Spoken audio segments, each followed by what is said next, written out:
name is Radu Florescu. I'm a professor. I've been teaching history at Boston College for the last 40 years or so. In 1972, I and a colleague of mine wrote a book called In Search of Dracula. Suzanne fell in love with our book. She came to Boston and attended one of my classes. Suzanne, I felt, was more interested in Vlad than in the vampire aspect of the story.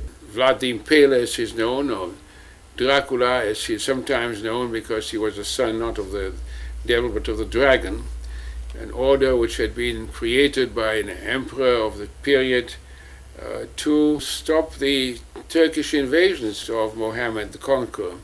Suzanne became very much intrigued with Vlad and the role that he played in history in terms of saving Europe.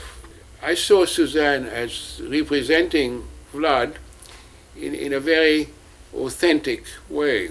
She was meticulous in terms of the details of the costume, which were taken from the only portrait that we have of Vlad, which is now located in a museum in the Austrian Tyrol. When I started upon Dracula, I worked on the costumes gradually because there wasn't that much information available. But I knew I wasn't going to settle for a tuxedo and a red-lined cape because he didn't look sinister enough that way.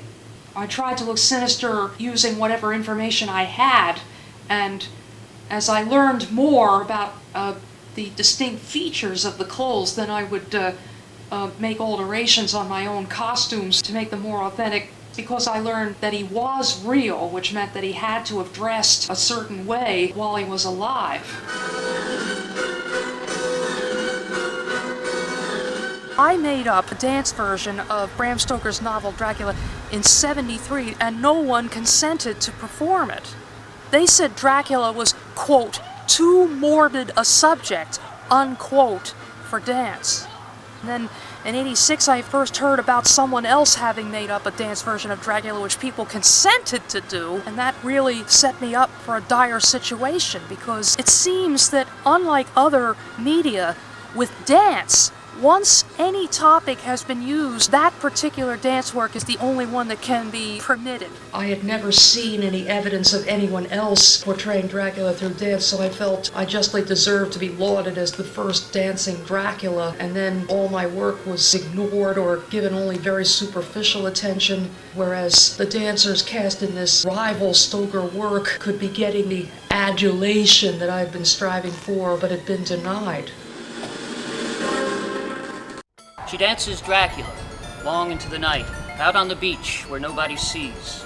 Costume resplendent. My name's David Hovanchek. I'm a singer, songwriter, poet, and I've lived in the Jersey Cape for the better part of the last 26 years or so. I was walking the beach down in Wildwood Crest in 1977, and I passed this person who was prancing around in this very hot black outfit, feeding the seagulls. I said, "Excuse me, why are you dressed like that in the middle of summer?" She commenced to explain her dance act. She was dancing an interpretive act of the character Dracula. Evidently she had been abused emotionally very much by people in school and family growing up, and it was kind of her way of getting back at the world through this character without really hurting anybody.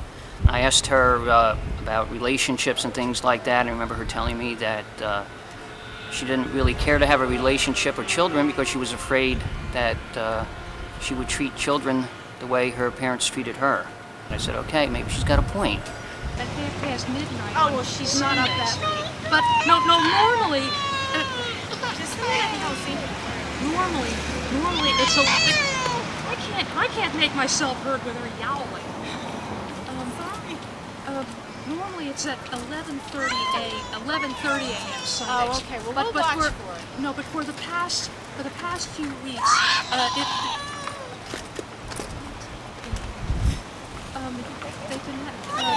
they've been having something called. Tell Mom. They've been having something called 8 p.m. Saturdays, and then they rerun whatever they were showing at 10 a.m. Sunday. Okay, well, So we'll look for it. but once this cartoon theater is over, then Underdog should be back at 11:30. Thank you so much.